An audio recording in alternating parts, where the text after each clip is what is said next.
Today's youth need teachers, volunteers, and most of all, well, they need you. I'm Doug Edwards, and I'm going to be talking with real youth mentors and students to give you the knowledge you need to be the best youth worker possible. This is Youth Worker on Fire. Oh, you're trying to bring me down and run me out of town. You're taking what you want, but you can't take my rhythm now. I'm walking to my own beat, just gonna be me. I'm not replicating nobody. You wanna be like me. I like to bring you some new experiences and new thoughts. And many times it comes from devotions and books that I've read. I like this one, Rim Huggers. I have not even seen the Grand Canyon in person, but I know what Mark Batterson is talking about on page 63 of his book, Not Safe, when he talks about taking his son on a hike through the Grand Canyon and how beautiful it was from the inside, how hard it was to get from point to point, running out of water, being thirsty, being tired, feeling like they're going to barely make it, and the exhilaration of making it to the top again of the other side of the canyon, to see people that were clean and fresh and looking over at the beauty of the Grand Canyon when they came out dirty and filthy and thirsty and accomplished. So the question is, are you a rim hugger? Or are you an experiencer of the canyon or climbing the mountain?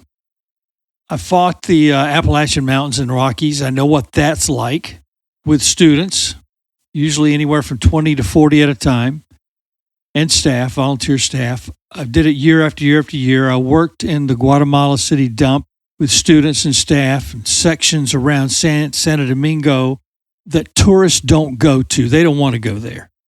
And where there's a Christian school and there's churches in the middle of poverty and anxiety and people that have lost almost all hope, or they don't know what hope to hope for.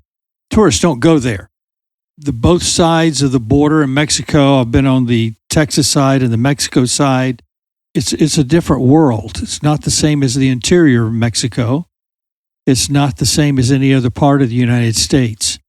There's a tension there. There's a wanting there from the people in Mexico that have come from other countries that have got there on their last penny, and someone probably sold them a lie. And it's different now with the different presidencies that we've experienced in the United States. But I know what that looks like. I know what it feels like. So do these middle school students, where there's hundreds and millions of people who have never even been there or been to a third world country, but live in the comfort of their homes. And even if they're in poverty in the United States, don't know what severe poverty looks like. But I am not belittling that. Any poverty anywhere is painful and it's hurtful. But you don't know unless you've gone and looked face to face. You've worked in the midst of all that. If you're a rim hugger, you only get to see the outside. You only get to applaud the missionaries.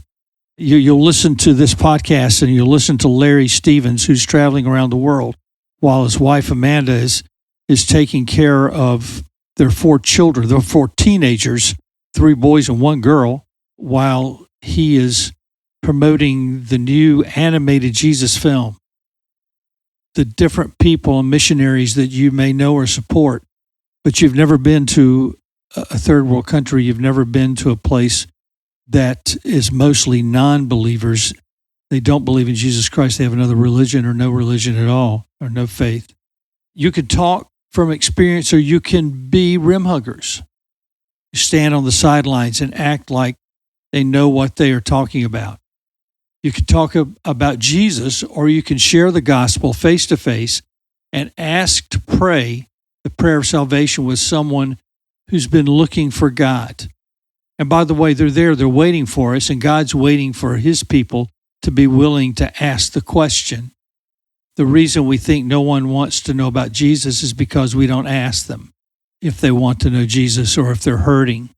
Why? Well, it takes time and it takes effort to not be a rim hugger and to be in the middle of the canyon or the middle of someone's pain and suffering, or in the middle of someone's confusion. It takes away from our life. We receive a lot from that, but it doesn't feel like we're going to. So most people are satisfied with going to church. And listen, I don't knock that. There's so many that are not even going to church. Talking about it and being witness to it as far as salvation are completely different things. Feeding the hungry, administering help, finding shelter for them is different than feeling for them. If you're feeling sorry for them, I pray that you will be an experiencer of life and the good news of Jesus Christ and not a rim hugger, not someone who just applauds those who do that. Because it's the Great Commission for all of us, not just some of us, where Jesus says, go and spread the gospel. Hopefully not someone who was just looking over the edge. Hopefully that's not who you are, but never going through the canyon of life and up the mountainside knowing what was inside Jesus when he walked among us. He knew the feelings. He looked into their eyes, the children. He knew what men and women and children were like. He knew what widows and orphans were like. He knew what people who were on the take in government were like, and people who were doing what they could to make a living, some honestly, some dishonestly. He knew their suffering firsthand. He saw the ones who were rejected by their families and the ones who seemed to be the chosen ones for each family, and how others' siblings felt left out. He saw it face to face. He walked on water, and so did Peter. The other disciples on the boat were only rim huggers. They only saw it from a distance. But Peter knew firsthand about Jesus' experience because he experienced that as well. He was the only one who said, Lord, if that's you, they were all scared, thought he was a ghost, asked me to come out. And Jesus said, come on. And he stepped out. And we talk about where he took his eyes off Jesus, but let's kind of forget that. He stood out. He stood on the water for a while. He walked on the water for a while, and no one else other than Jesus Christ did. 2 Timothy 4, 7-8 says this. This is the New Living Translation. I have fought the good fight. I have finished the race, and I have remained faithful. By the way, my son-in-law, Caleb Gruner, ran another 5K today. He's done it with all three of his children. And one time he did it with two of his children, and he won the race each time. And this time he took his baby girl, Emily, the youngest, and won another race today. He knows what it's like not to watch a race, but to run races over and over and over again. And he knows what it's like to win. So finish the race. And I have remained faithful. That's one thing that Paul said. The 8th verse says, and now the prize awaits me, the crown of righteousness, which the Lord, the righteous judge, will give me on the day of his return. And the prize is not just for me, but for all who eagerly look forward to his appearing. I'm going to read that one more time, all the way through without interrupting.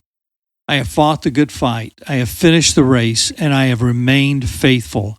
And now the prize awaits me, the crown of righteousness, which the Lord, the righteous judge, will give me on the day of his return. And the prize is not just for me, but for all who eagerly look forward to his appearing.